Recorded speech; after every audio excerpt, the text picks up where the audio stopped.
तुम्हें अपनी सफाई में कुछ कहना है? क्या कहना? जो करना था कर दिया, जो किया वो सोच समझ कर किया। अब कहना आपको है, फैसला सुना दीजिए, मुझे मंजूर है।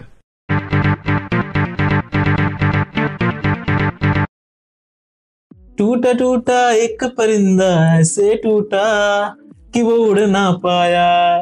सूर्य Kumar Yadav 2024। Surya Kumar Yadav long on catch and that's it. তারপর আমরা সূর্য কুমার যাদবের দিকে ঘুরেও তাকাইনি যে সূর্য কুমার যাদবের কেরিয়ারটা অ্যাকচুয়ালি কিরকম চলছে। সবাই গোট বানিয়ে রেখে দিয়েছি, বাট হঠাৎ করে এই সিরিজে আমার সৌরভদের আমাদের দুজনেই মনে হতে লাগলো যে ব্যাপারটা কি হচ্ছে। ইন্ডিয়াতে এত জিতছে, কিন্তু আমাদের যে বেস্ট ব্যাটসম্যান, যে ক্যাপ্টেন, তার ফর্মটা কোন দিকে যাচ্ছে। মানে এইদিকে তো উপর দিকে তিলক বর্মা, কোন দিন অভিষেক শর্মা, কোন দিন হার্দিক পান্ডে জিতিয়ে দিচ্ছে, বাট দ্য মেন ব্যাটসম্যান সে কোথায় লুকিয়ে যাচ্ছে। ওয়েলকাম টু ফাইনালি বাঙালি। আমি আছি শান্তনু, আমার সাথে আছে সৌরভদা। সৌরভদা, তোমার কাছে আমি প্রথমেই আসবো, তার আগে তোমাকে একটু আমি প্ল্যাটফর্মটা দিয়ে দিই যে 2024 টি-20 ওয়ার্ল্ড কাপ জেতার পর থেকে সূর্য কুমার যাদব এখনো অব্দি, আমি যদি খুব ভুল না করি, তোমার 15-16টা টি-20 ইনিংস খেলেছে, যেখানে মাত্র 2টো 50 করেছে। 21 এভারেজ, এবং তার যে কেরিয়ার এভারেজ ছিল 45, যেটা নিয়ে আমরা মানে নাচানাচি করতাম যে একটা টি-20 ব্যাটসম্যান তার 170-80 স্ট্রাইক রেট হয়ে 45 এভারেজ, সেটা নামতে নামতে এখন 40-এর নিচে। মানে তার কেরিয়ারে হয়তো প্রথমবার 39 হয়ে গেছে। তো যদিও স্ট্রাইক রেট এখনো ধরে রেখেছে, 166 স্ট্রাইক রেটে ব্যাট করছে, তো তার এই ফর্মটা যেটা আমরা উপেক্ষা করছি এতদিন ধরে ইন্ডিয়ান ফ্যানরা, এটা কতটা কনসার্নিং তোমার মনে হয়েছে? দেখ, কনসার্নিং তো বটেই, ঠিক আছে। আমরা ক্যাপ্টেন অনেক ধরনের দেখি, কিন্তু মানে সচিন তেন্ডুলকারকে দেখেছিলাম যে রেগুলার নিজে পারফর্ম করলেও টিম খারাপ করছিল।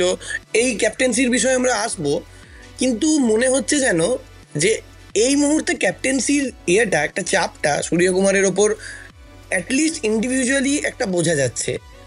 এবার ইন্ডিয়ান টিম একটা পলিটিক্স খেলেছিল কাইন্ডা, মহাভারতে যেমন হয়েছিল না যে শিখণ্ডীকে এগিয়ে দিয়েছিল, হ্যাঁ, লড়াইয়ের সময়, সেই রকম এরা করেছে হার্দিক পান্ডার আমাদের রোহিত শর্মার যুদ্ধে। এরা কাউকে চুজ না করে এরা এগিয়ে দিয়েছে সূর্যকুমার যাদবকে। সেই মুহূর্তে আমরা শিওর ছিলাম, আমাদের অলরেডি একটা পডকাস্ট বানানো হয়েছে যেটাতে আমরা হার্দিক পান্ডা কেন ক্যাপ্টেন হতে পারতো সেটা নিয়ে আমরা ডিসকাস করেছি, লিঙ্ক ওপরে পাবেন আপনারা। সেইটা ছাড়াও আমরা কিন্তু মোটামুটি শিওর ছিলাম তখন যে হার্দিক পাবে। সেখান থেকে sky almost came out of nowhere, কারণ স্কাই মুম্বাই ইন্ডিয়ান্সেরও ক্যাপ্টেন না, যেমনটা তুই দেখেছিস। এর বাইরেও টি-20 ওয়ার্ল্ড কাপের পর কথাটা যে বলছিস না, টি-20 ওয়ার্ল্ড কাপেও কিন্তু দেখ স্কাই খারাপ খেলেনি, কিন্তু স্কাইয়ের যে হাই স্ট্যান্ডার্ডস আমরা ওর কাছে এক্সপেক্ট করে আসি, সেই জিনিসটা কিন্তু টি-20 ওয়ার্ল্ড কাপে ভাই দেখিনি। পাতি কথা বলতে, 2টো ম্যাচে ভালো খেলেছিল, যার একটা স্ট্রাইক রেট খুব কম ছিল, একটাই ভালো ছিল।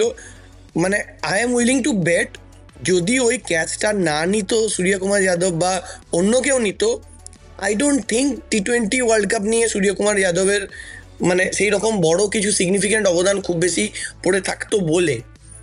এবার দেখ, আমি এই পুরোটাই বলছি ইন্টারন্যাশনালের ভিত্তিতে।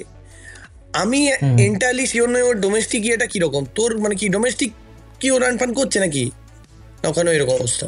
একদমই না, মানে একদম হারিয়ে গেছে ডোমেস্টিকও। আমি যদি দেখি এবছরে তোমার সৈয়দ মুস্তাক আলী খেলছিল, সৈয়দ মুস্তাক আলী সবাই জানি টি-20 ট্রফি ইন্ডিয়া ডোমেস্টিকে, তো সেখানে 132 রান করেছে, ঠিক আছে মাত্র।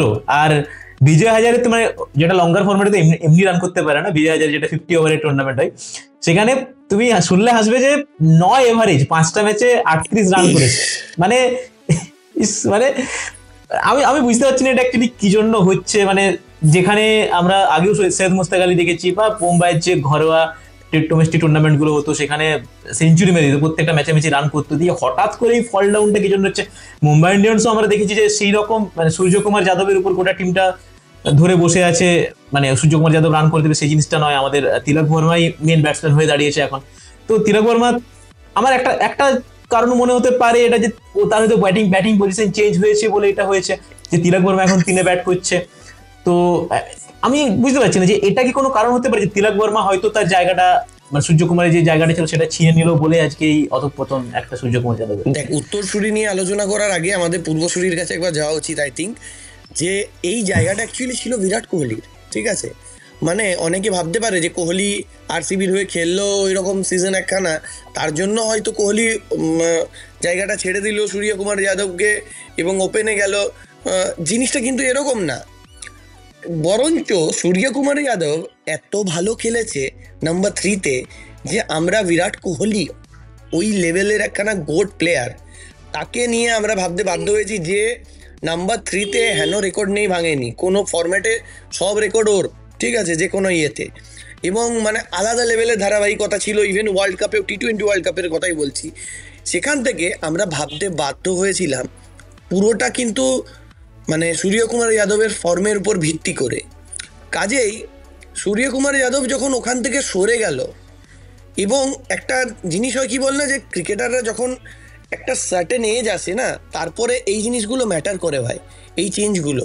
মানে সেহওয়াগকে কম বয়সে মিডল অর্ডার থেকে ওপেনে তুললো, কিংবা রোহিত শর্মার ক্ষেত্রেও সেম জিনিস হলো, সেটা এক জিনিস। ধোনি কম বয়সে পিছিয়ে যে ফিনিশার হলো, সেটা এক জিনিস। কিন্তু লেটস নট ফরগেট, কিছুদিন বাদে সূর্যকুমার যাদব 35 হতে চলেছে, এবং ও যে টাইপের হাইপার অ্যাক্টিভ প্লেয়ার, ওর ক্ষেত্রে কিন্তু এটা মানে এফেক্ট ফেলতে বাধ্য। এবার যতদূর তিলকের কথা আসছে, তিলক একটা ইয়ং প্লেয়ার এবং নিজেকে আইপিএলে খুব ভালো রকমভাবে প্রুভ করেছে ছেলেটা।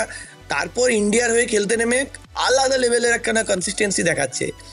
সূর্যকুমার যাদবকে ও রিপ্লেস করা উচিত কি না উচিত এটা পরের কথা, কিন্তু যখন তিলক বর্মাকে আমরা ব্যাক করছি, আমরা নেক্সট 10 বছর দেখতে পাচ্ছি ইন্ডিয়ার অ্যাটলিস্ট। সূর্যকুমার যাদবের ক্ষেত্রে আমরা জানি না যে মানে ওর যে বয়স, এখানে 2 বছর বাদে কি হবে, 1 বছর বাদে কি হবে, যেমনটা অলরেডি একটা ডিপ দেখতে পাচ্ছি। আমি বলবো যে ব্যাটিং পজিশনকে পুরোটা দোষ না দিয়ে ওর মানে বয়স এবং এই আমরা বাকি যে আর জিনিসগুলো আলোচনা করতে চলেছি, সেই জিনিসগুলোও একটা ফ্যাক্টর হতে চলেছে আই থিঙ্ক, ঠিক আছে। তাছাড়া ওয়ার্ল্ড কাপে তো 4 নম্বরে ইয়ে করলো, ব্যাট করলো, ঠিক আছে, তো সেটা এমন কিছু না। এবার একটা এক ক্যাচ নে তো ম্যাচ নেই জিতা না, তো ওয়ার্ল্ড কাপ নেই জিতা। এবার এই জিনিসটা দেখ, আমি তোকে সিরিজ ওয়াইজ যদি স্ট্যাটগুলো আমার সামনে খোলা আছে, সিরিজ ওয়াইজ যদি আমরা দেখতে চাই, সূর্যকুমার যাদব T20 ওয়ার্ল্ড কাপে অ্যাভারেজ ছিল 28 পয়েন্ট সামথিং। তারপর শ্রীলঙ্কা সিরিজে, যে শ্রীলঙ্কা সিরিজে আমরা এক্সপেক্ট করি সূর্যকুমার যাদব আলাদা লেভেলে খেলবে, সেখানে স্ট্রাইক রেট 195-এর রাখলেও আলটিমেটলি কিন্তু মানে অ্যাভারেজ সূর্যকুমার যাদব লাইক নয়, 30 point something. India versus Bangladesh, ভাই আর কাকে চাই কুটবার জন্য, সেখানে 37, and that is not bad by the way. অনেক বড় বড় ব্যাটসম্যান 37-এর অ্যাভারেজ পেতে মানে মাথা খারাপ হয়ে যাবে, আমি আর নাম নিচ্ছি না, বাট লাইক এখানে স্ট্রাইক রেট ঠিক থাকলেও অ্যাভারেজটা সেই লেভেলের না। হ্যাঁ, এরপর তো সাউথ আফ্রিকার এগেনস্টে 8-এর অ্যাভারেজ, ইংল্যান্ডের এগেনস্টে 8-এর অ্যাভারেজ এখন অব্দি। তো clearly something is not working out for him, এবং আমরা এই পুরো পডকাস্টে চেষ্টা করবো ফিগার আউট করার, বাট মানে আমরাও কিছুটা পাজলড যে হঠাৎ করে এরকম ডিপ কেন এলো। আমরা ডিপ ডাইভ মানে 2 বছর আগেও যদি বলি সরবদা, এই জিনিসটা কিন্তু ছিল না। তুমি যেমন 2024-এর পর থেকে সিরিজগুলো আলোচনা করলে, মানে এরকম 2022 থেকে যদি আমরা দেখি, 2022 এসে 31, যখন থেকে সূর্যকুমার যাদবের রাইজটা হচ্ছে, 31টা ইনিংস এসে 1164 রান করে, যেখানে তার এভারেজ ছিল 46, দিয়ে তারপরে স্ট্রাইক রেট ছিল 187, দিয়ে তারপর 2023-এ সেটাকে আরো একটা লেভেলে নিয়ে যায়, সেখানে 23টা ইনিংসে 733 রান করে, সেখানে এভারেজ ছিল 49, স্ট্রাইক রেট যথেষ্ট একটু কমে যায়, 156 হয়ে যায়। বাট এরকম সূর্যকুমার যাদব টাইপের যে প্লেয়ারগুলো, তাদের মেন খেলাটা তুমি এক্ষুনি যেটা বললে যে অনেক ফ্যাক্টর আছে যেগুলো আমরা ভিডিওর পরে পরে আলোচনা করবো, তার মধ্যে একটা জিনিস হচ্ছে কনফিডেন্স। স্কিল সেটের চেয়েও বেশি আমার মনে হয় যে এরকম টাইপের প্লেয়ার যাদের স্ট্রাইক রেট এতটা বেশি রেখে তারা ব্যাট করে, তাদের মেইন জিনিসটা হচ্ছে কনফিডেন্স। যে যেদিন তাদের ব্যাটে লাগবে না, সেদিন কোনো মতে লাগবে না। আমি ওয়ার্ল্ড কাপ 2023-এর ফাইনালের দিয়ে ঘুরে যাচ্ছি না, বাট এটা সূর্যকুমার যাদবের সাথে হচ্ছে। যেমন আমরা লাস্ট T20-টাতে দেখতে পেলাম যে স্কুপ শট বা সূর্যকুমার যাদব যে লেগ সাইডে ফ্লিক করে মারে বা আপার কাট যে শটগুলো মারে, সেগুলোতে সে আউট হচ্ছে, আগের দিন এজ খেয়ে কিপারের কাছে আউট হয়ে চলে গেল। তো এই জিনিসটা অনেক বেশি কনসার্নিং আমার মনে হচ্ছে, কনফিডেন্স। মানে তোমার কি অন্য কিছু মনে হয় যে না, কনফিডেন্সের থেকে তার স্কিল সেট ভালো, যদি স্কিল সেট ভালো হতো তাহলে লঙ্গার ফরম্যাটে কেন সে এতদিন নিজেকে প্রুভ করতে পারেনি? দেখ, এই ধরনের প্লেয়ারগুলো না একটা গ্রাফ ফলো করে, ঠিক আছে, কিছুটা আমার শেয়ার মার্কেটের গ্রাফের মতো, যখন ওঠে ভাই উঠতেই থাকে, আর যখন পড়ে তো আর কি বলবো। যাই হোক, সেই দুঃখে না যেয়ে, কিন্তু স্কাইয়ের ক্ষেত্রে আনফর্চুনেটলি জিনিসটা সেই রকমই হয়েছে, ঠিক আছে। এবার ধর তুই ফর এক্সাম্পল, আমরা এখানে অ্যারন ফিঞ্চের এক্সাম্পল টানছি। অ্যারন ফিঞ্চ ডিফারেন্ট প্লেয়ার হলেও কাইন্ডা লাইক স্কাইয়ের মতো একটু লেট ব্লুমার ছিল, লেট করে ইয়েতে এসেছে, এবং তারপর ধর তোর 2018-19 চরম পারফরমেন্স দিয়েছে। তার আগে অবধিও খারাপ না, লাইক তোর 32, 36, 31, আমি এখানে স্ট্যাট দেখতে পাচ্ছি ভালো। এরপর 18-তে প্রায় 41-এর অ্যাভারেজ, 177-এর স্ট্রাইক রেট। 19-এ প্রায় 36-এর অ্যাভারেজ, 158 স্ট্রাইক রেট। সো খুব ভালো। এই 18-19 দারুণ গেছে। 20-তে একটু খারাপ হয়েছে, 34-এ নেমে এসছে, বাট স্ট্রাইক রেটটা বেশ কিছুটা পড়েছে, 139-এ নেমে গেছে। তারপর থেকে জাস্ট ডাউন হিল নেমে গেছে, ঠিক আছে। এবার এখানে তোর মানে এরপরে তোর স্ট্রাইক রেট 120-25 এরকম হয়ে গেছে। হ্যাঁ, মাঝখানে ভুবনেশ্বর কুমারের বিচ হয়ে গেছিলো, সে অনেক ব্যাপার আছে। কিন্তু ব্যাপারটা হচ্ছে এখানে অ্যারন ফিঞ্চের এক্সাম্পল কেন টানলাম, যে প্লেয়ারগুলো একটু লেট করে ব্লুম করে তাদের ক্ষেত্রে না মানে একটা সময় মনে হয় যে এভরিথিং ইজ ওয়ার্কিং পারফেক্টলি, একটা তারা লেভেল হিট করেছে অ্যান্ড মনে হয় যে এখান থেকে থামতে পারবে না। বাট কি বল না, ল অফ অ্যাভারেজ আজ নয়তো কাল আসবে। একজনেরই আসেনি, সেটা মাইক হাসকি আজ অব্দি, ঠিক আছে। ওর বাদ দিয়ে যারা লেট ব্লুম করেছে তাদের ক্ষেত্রে এই জিনিসটা একটা হয়। স্কাইয়ের ক্ষেত্রে আমরা দেখতে, তুই যে বললি না কনফিডেন্সের ব্যাপারটা, ভাই ওটা খুব বড় জিনিস। মানে যখন আমরা যারা একটুও লেভেলে কিছু খেলেছি মিনিমামও, আমরা জানি যে যখন কিছু শট লাগছে এবং যখন তোর ভালো সময় না, জাস্ট ওগুলো বেরিয়ে যায়, অ্যান্ড খারাপ সময়ে ওই জিনিসটাই জাস্ট বেরোতে চায় না। আগের দিনে যে আউটটা হলো তুই তো দেখলি, থার্ড ওয়ানডেতে ইংল্যান্ডের এগেনস্টে যে আউটটা হলো, আরে ওই হ্যাঁ সরি টি-20-তে তো মানে ওইভাবে ওই শট মেরে কতগুলো করেছে তুই বল। ওটা স্কাই স্পেশাল নাম হয়ে গেছে রীতিমতো ইন্টারনেটে। সেইটা মারতে যে আউট হচ্ছে, মানে হাউ আনফর্চুনেট ইজ দ্যাট। কিন্তু ও দেখ, ওর ওয়ানডে তো পুরোপুরি গেছে, কিচ্ছু করার নেই। টি-20 ক্যারিয়ারটা এখনো মানে বিয়ন্ড রিডেমশন না। তবে ইন্ডিয়ার হয়ে ইন্টারন্যাশনাল সামনে আমি কিছু তো দেখতে পাচ্ছি না, নেক্সট বহুত দেরি। তার আগে আইপিএলটা আছে, আইপিএলে যদি কিছু হয়, তুই তো আছিস, আমাদের মুম্বাই ইন্ডিয়ান্স, মুম্বাইকে চোদে। তুই বল, আইপিএল কে কিছু হতে পারে কি মনে হচ্ছে? ইন্ডিয়ান ক্রিকেটের তো আইপিএলটা এখন মেন প্ল্যাটফর্ম, যে আইপিএল এ পারফরমেন্স করলেই সব জায়গায় ফেরা যায়। মানে দেশের প্রধানমন্ত্রীও যদি রাহুল গান্ধী আমার মনে একটা আইপিএল সিজন খেলতে পারে, দেশের প্রধানমন্ত্রী ভালো পারফরমেন্স দেয়। আমি বলছি আইপিএল ভালো খেলে দিলে হয়তো প্রধানমন্ত্রী হয়ে যেতে পারে না। কে এল রাহুল অলমোস্ট হয়ে যাচ্ছিল আগের বার অর্থমন্ত্রী, যাই হোক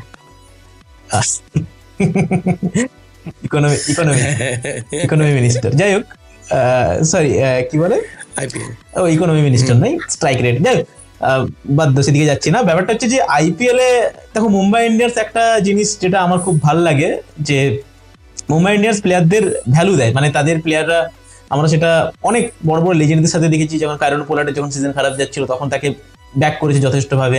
আর লসিত মালিঙ্গা ইন্টারন্যাশনাল সব জায়গা থেকে মুছে যাওয়ার পরেও তাকে একটা বছরের গ্যাপ দেওয়ার পর ফিরিয়ে এনেছে এবং আমাদের আইপিএল জিতিয়েছে। তো আমি বলতে চাইছি যে যারা তাদের লেজেন্ড প্লেয়ার হয় তাদেরকে কিন্তু যথেষ্টভাবে ব্যাক করে।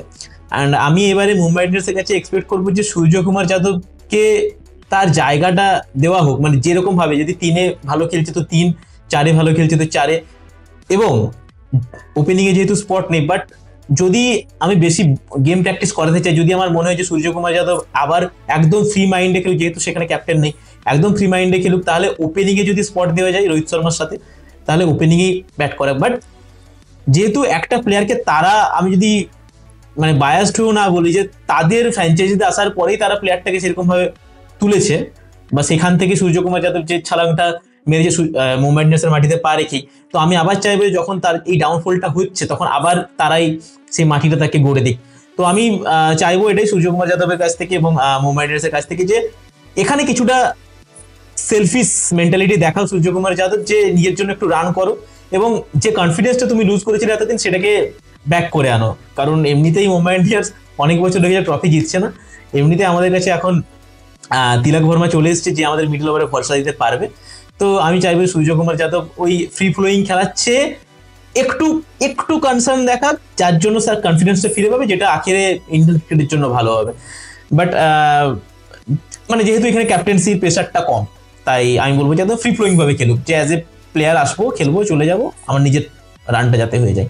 তো এই ক্যাপ্টেন্সি থেকে আমার মাথাতে এটাও চলছে যে, যেটা তুমি শুরুতেই বলছিলে, যে শুরুতে তোমাকে জিজ্ঞেস করলাম যে ক্যাপ্টেন্সিটা কি একটা ম্যাটার করছে, কারণ এই যে যতগুলো স্ট্যাট আমি একদম শুরুতে বললাম যে ডাউনফলটা যেখান দিয়ে শুরু হয়েছে, কোথাও না কোথাও এটা ক্যাপ্টেন্সি পাওয়ার পর থেকে আরো বেশি করে আমাদের নজরে পড়েছে। হ্যাঁ, এতগুলো ম্যাচ তোমার ক্যাপ্টেন্সি করেছে, যেখানে 20টা ম্যাচ ক্যাপ্টেন্সি করেছে, তার মধ্যে খুব যদি ভুল না হয় 14টা-15টা মতন জিতেছে, 4টা মতন হেরেছে হয়তো। তো ইন্ডিয়া তো খুব রিদমের মধ্যে এগিয়ে যাচ্ছে, বাট সূর্যকুমার যাদবের ফর্মটা কিন্তু যথেষ্ট কনসার্নিং হয়ে দাঁড়িয়েছে। তো তোমার কি মনে হয় যে আমাদের বেস্ট প্লেয়ারকে আবার ফ্রিলি ভাবে খেলানোর জন্য তাদের ক্যাপ্টেন্সির যে ট্যাগটা সরিয়ে নিয়ে অন্য কাউকে দেওয়া উচিত, নাকি যেহেতু ইন্ডিয়া এখন একটা ভালো রিদমে চলছে, একটা ভালো প্লেয়ারের উপরে ক্যাপ্টেন্সি গেছে ইন্ডিয়ার, তো সেভাবেই যেভাবে চলছে আমাদের সেভাবেই এগিয়ে যাওয়া উচিত? দেখ, আমি বলবো যে ক্যাপ্টেন্সি মানে মানুষ যখন কোনো রেসপন্সিবিলিটি দেওয়া হয় না, পিপল রিয়্যাক্ট টু ইট ডিফারেন্টলি।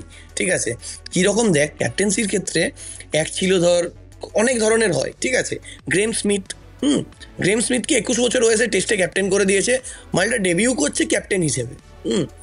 কি হচ্ছে, লোকটা কত 12 বছর না 11 বছর সামথিং ক্যাপ্টেন্সি করলো, and by the time he is finishing ও পুরো রীতিমতো লেজেন্ড হয়ে গেছে, ক্যাপ্টেন্সি গুলে খেয়ে নিয়েছে, ভাঙা আঙুল নিয়ে ব্যাটিং করে যাচ্ছে, বিরাট ব্যাপার। ঠিক আছে, আবার হয় সচিন তেন্ডুলকার, যে নিজে গ্রেট ব্যাটসম্যান, কোনো রকম কোনো ওর ফর্ম তো খারাপ হয়নি, রান টান সব ঠিকঠাক করেছে, বাট এত প্রেশার যে মানে পুরো টিম ঝুলিয়েছে, কিচ্ছু ও জাস্ট অ্যাজ এ ক্যাপ্টেন প্রেশারটা নিতে পারেনি। আবার আছে তোর MS ধোনি। কি MS ধোনি যেন ক্যাপ্টেন্সি পাওয়ার পর প্লেয়ার হিসেবে চেঞ্জ হয়ে গেল। যখন ধোনি ক্যাপ্টেন্সি দিচ্ছে, আমার মনে আছে যে আমরা ভাবছি যে ভাই এই সিরিয়াসলি, মানে ওকে কোনোদিন কোনো কথাও বলতে শুনেছি বলে মনে পড়ছে না। ঠিক আছে, সেই লোকটা মাইক মানে স্ট্যাম্প মাইকে যা যা লেজেন্ডারি কমেন্ট দিয়েছে, আর কি বলবো। তো যাই হোক, ক্যাপ্টেন্সি এইভাবে মানুষকে এফেক্ট করে। আবার আনফর্চুনেটলি আরেকটা টাইপও আছে, সেটা হচ্ছে রাহুল দ্রাবিড় টাইপ। রাহুল দ্রাবিড়কে যখন দেওয়া হচ্ছে, রাহুল দ্রাবিড় ইজ লাইক, মানে তখন সৌরভ গাঙ্গুলি বসলে তোর মনে হচ্ছে যে of course he is the obvious choice. ও বোধহয় এতদিন ধরে, মানে বহুদিন ধরে ও ডেপুটি থেকেছে, হ্যাঁ, ভাইস ক্যাপ্টেন। এবার আর কাকে করবে, সিনিয়র প্লেয়ার, দুর্দান্ত ফর্মে, অ্যাক্রস ফরম্যাট খেলে, আর কি চাই ভাই। এবং এক্স্যাক্টলি সৌরভ গাঙ্গুলির অপোজিট ওর পার্সোনালিটি, কুল, কাম, কম্পোজ, এরকম টাইপের। সেই লোকটা প্রেসারে যে পরিমাণে ক্রাম্বল করলো, মানে দেখার মতো।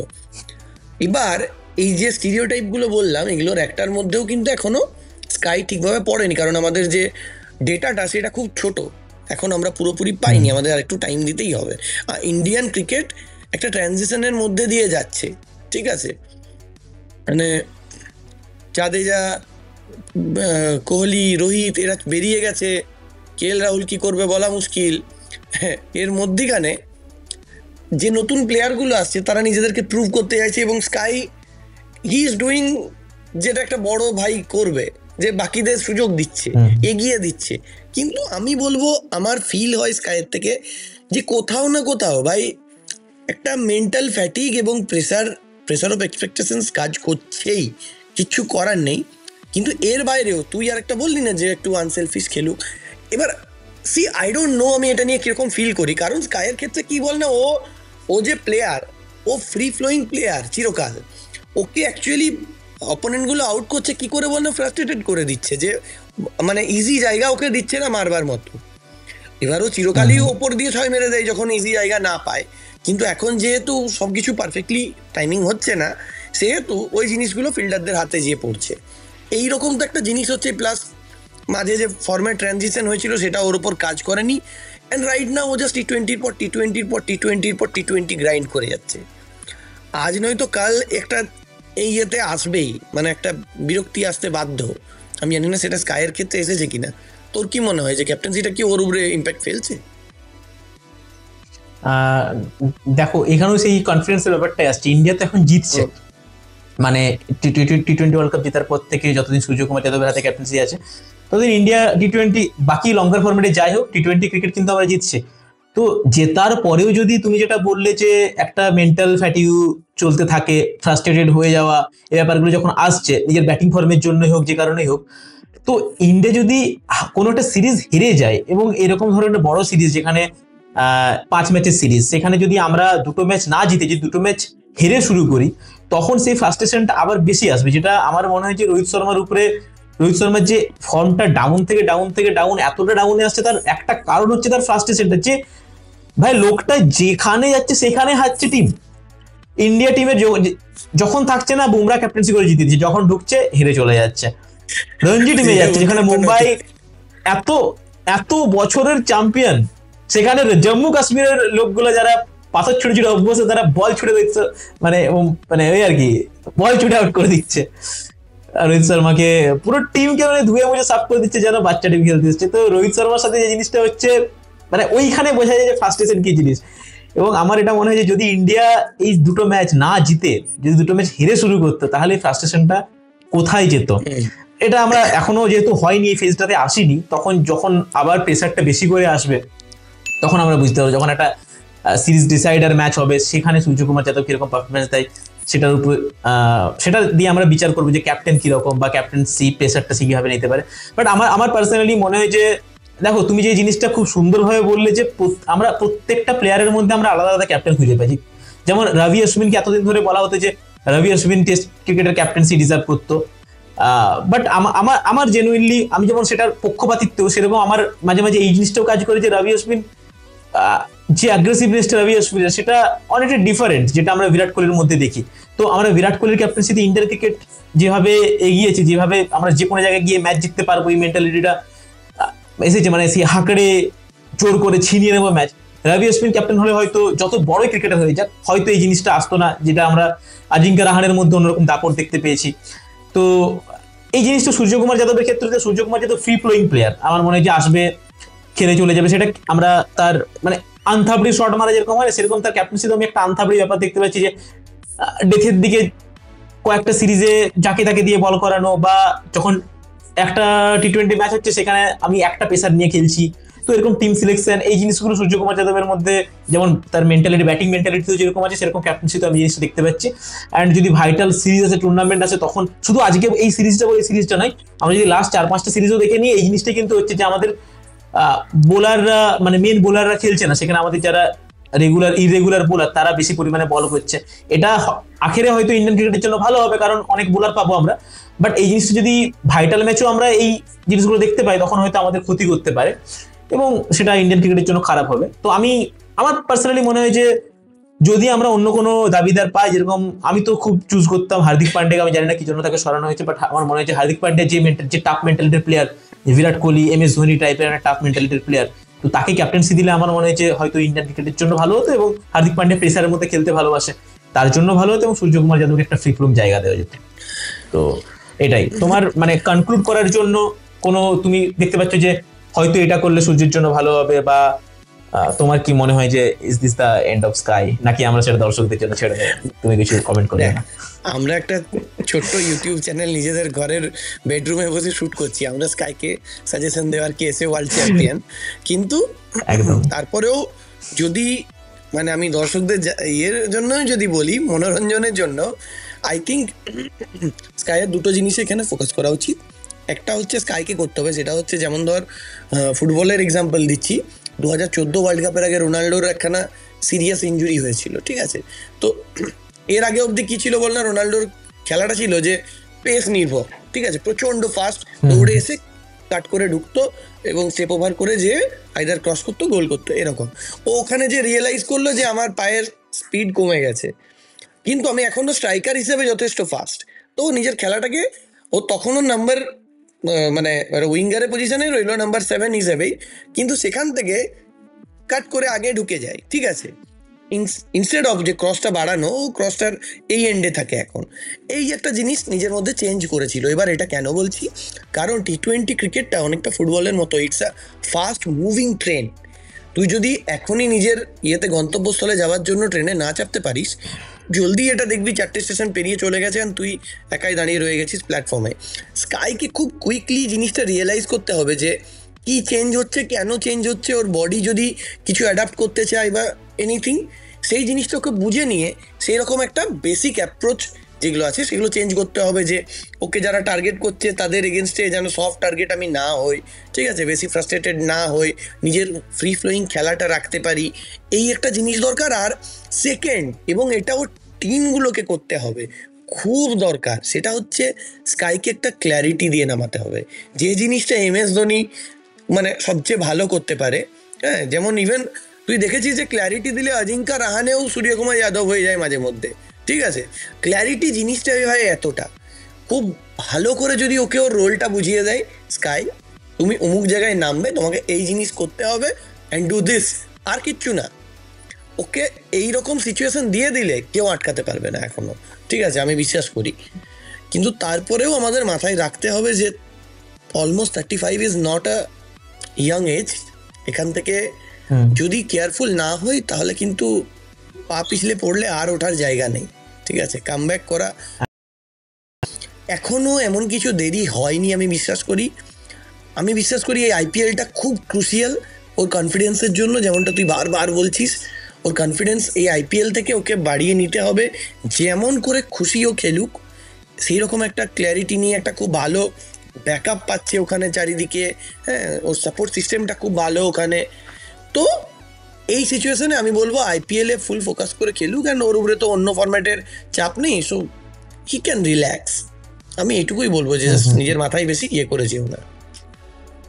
একদমই।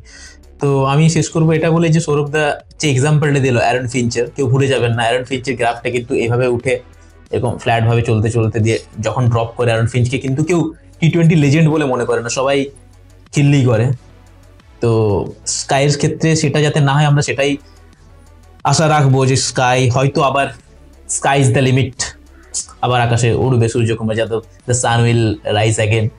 তো এখানেই আমরা এই আলোচনাটা আমরা এখানেই ছেড়ে দেবো, এবং ছেড়ে দেবো দর্শকদের জন্য একটা প্রশ্ন যে is this the end of sky, নাকি যেটা বললাম যে সূর্যোদয় আবার হবে, এর উত্তরটা খুঁজবো আমরা কমেন্ট বক্সে। আমি ছিলাম শান্তনু, আমার সাথে ছিল সৌরভ দা, আপনারা দেখছিলেন ফাইনালি বাঙালি। নমস্কার।